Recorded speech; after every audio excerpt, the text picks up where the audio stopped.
Pemirsa, menjelang pidato Presiden tentang rancangan Undang-Undang APBN 2027 dan nota keuangannya di depan rapat paripurna DPR rencananya 14 Agustus mendatang, kami mendapat kesempatan istimewa untuk berbincang dengan Wakil Menteri Keuangan Republik Indonesia Juda Agung untuk melihat rencana pemerintah menggenjot pertumbuhan ekonomi di paruh kedua dan akhir tahun 2026 ini dan juga di tahun 2027 ke depan.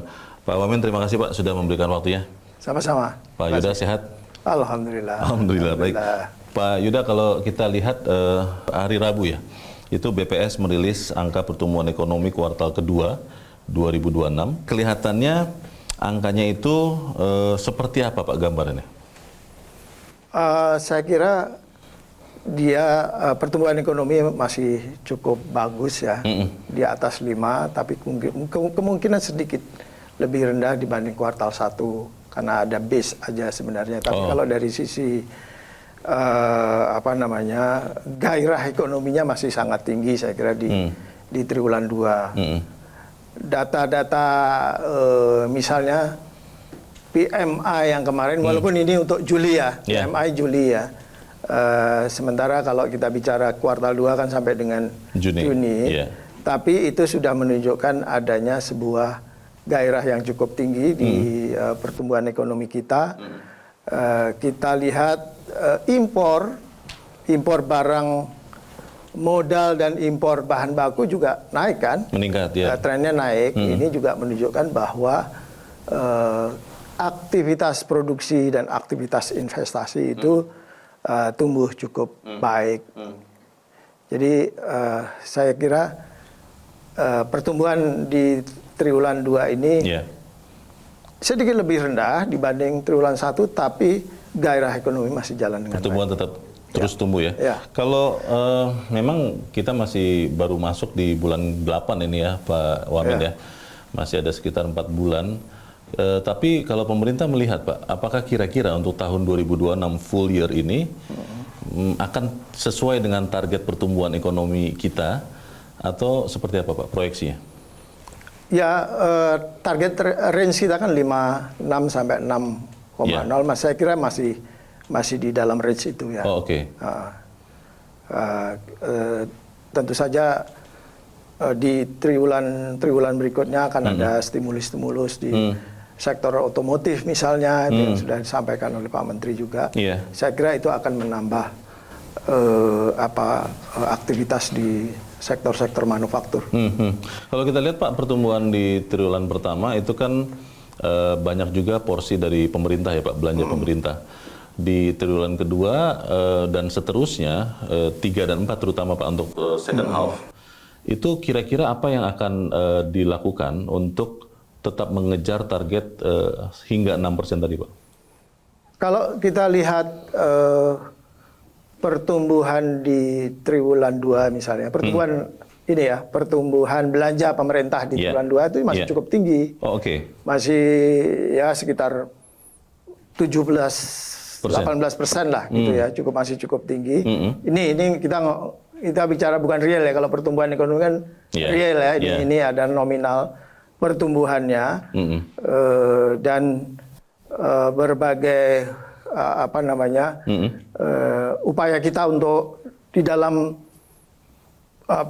kondisi global yang penuh tidak pasti ini kan kita masih bisa melakukan menjaga atau mengabsorb gitulah gejolak global dengan harga BBM tetap, gitu ya kan, itu menjaga daya beli masyarakat.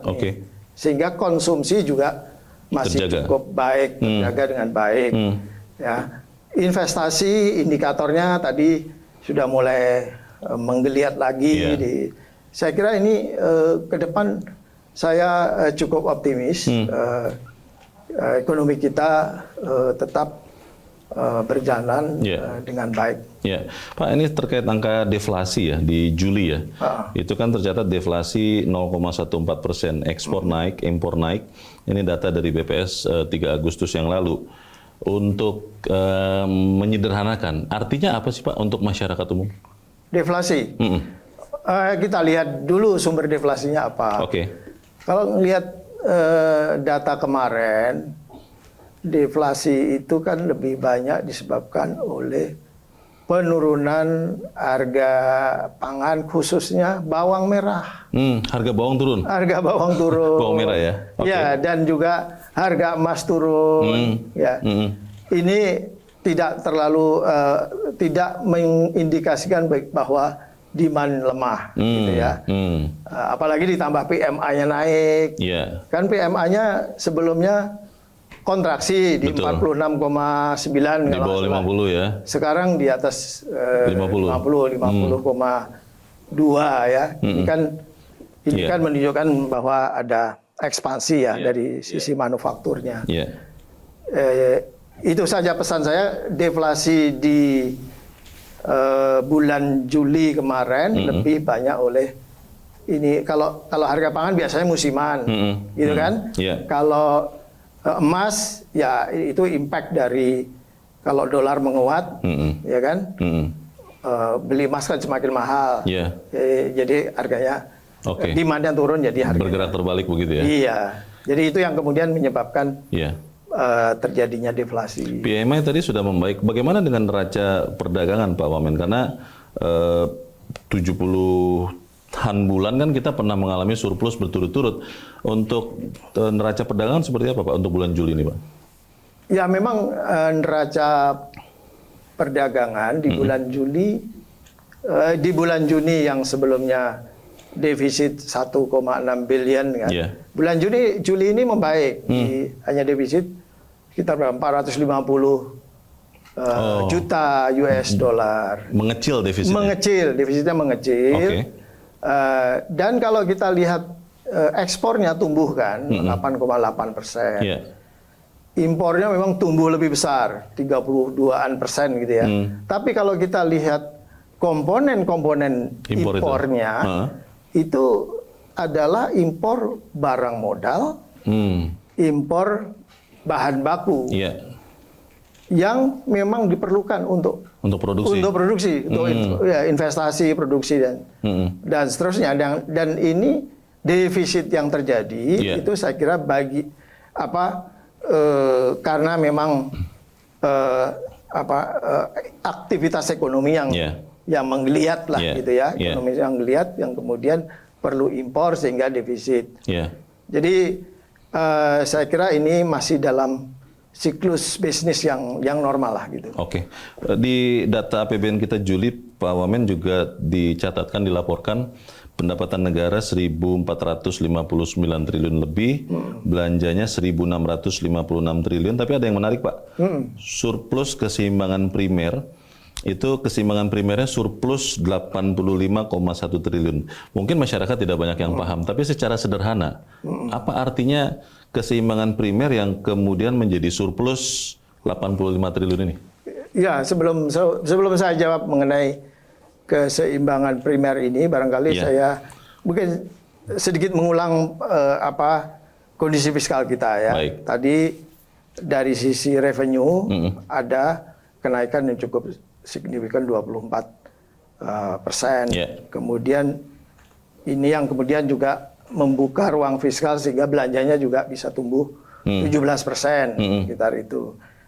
Dan perlu dicatat defisit kita sampai dengan bulan Juni atau satu semester ya, satu semester itu masih 0,76%.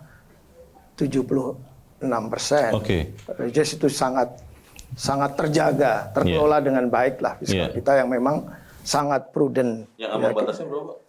3% untuk keseluruhan tahun ya, tapi untuk berdasarkan undang-undang keuangan negara itu ya? Ya itu 3%. Keseimbangan primer juga positif, surplus. Itu sejak bulan April kalau salah. April. Sudah tercipta ya? Mei, surplus Juni. Keseimbangan primer. Ya, keseimbangan primer surplus. Dan perkiraan kami Juli ini ya, data yang sudah mulai masuk itu akan surplus lagi. Apa keseimbangan primer? Keseimbangan primer itu sederhananya pendapatan dikurangi dengan belanja. Ya, tidak termasuk bunga utang itu masih surplus. Artinya kita bisa hidup Jadi tidak perlu gali lubang tutup lubang Ya. untuk membiayai utang itu begitu Jadi ya? kalau mungkin Sederhananya. analogi sederhana kalau Iya. kita di rumah tangga, gaji kita masih bisa digunakan untuk membiayai aktivitas kita sehari-hari, untuk makan, untuk sekolah dan sebagainya. Oke. Itu masih surplus, gitu ya.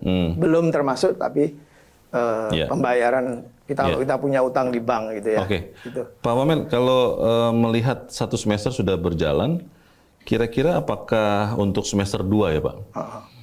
Pendapatan dan belanja itu akan memang tetap juga masuk di dalam range target atau seperti apa pemerintah melihatnya Pak? Masih. Jadi pendapatan juga akan terus tumbuh. Kami perkirakan sih sekitar 14%, 16% pendapatan. 16%? Kemudian pengeluarannya belanjanya sekitar 14% dan defisit kami perkirakan juga for the whole year ya. Yeah. Untuk the whole year itu masih sekitar 2,85% lah. Oke. Jadi masih di bawah Batas maksimal. 3%. Jadi saya kira kalau dari sisi fiskal jangan khawatir. Kita benar-benar kita kelola dengan baik.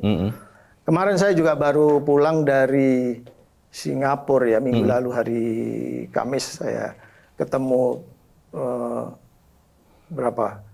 investor, Iya. 3 sesi itu. Oke. Ada fixed income, ada equity,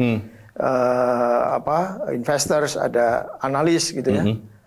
Mereka intinya kalau saya baca Iya. tidak ada kekhawatiran terhadap fiskal kita. Oke. Jadi mereka sangat confidence lah dengan Yeah. fiskal kita. Yeah. Tidak ada pertanyaan yang mendalami fiskal yang karena mereka sudah, kita juga transparan ya. Di setiap bulan kita ada APBN kita itu yang sangat detail. Masyarakat bisa melihat, menskrutinise perkembangan fiskal kita dari bulan ke bulan. Yeah. Saya kira dengan itu mereka sangat confidence.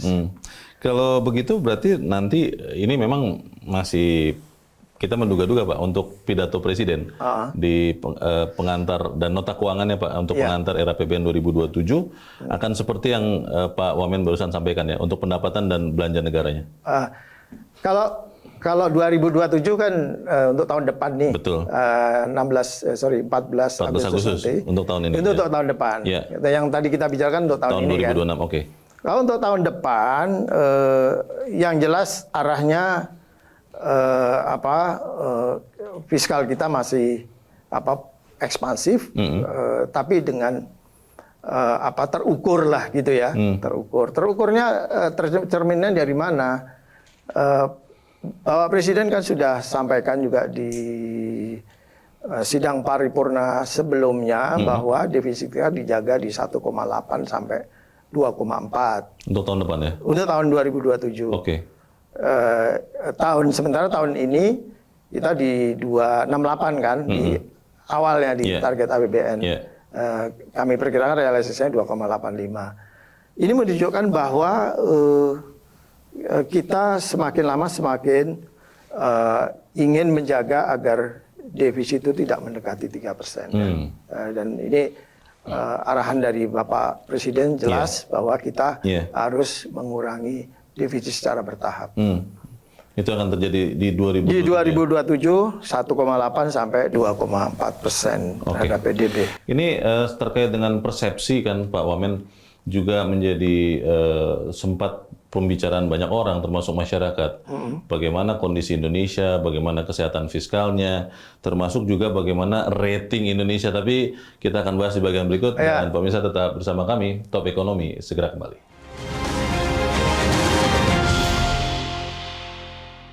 Jelajahi cara baru mendapatkan informasi. Download Metro TV Extend sekarang.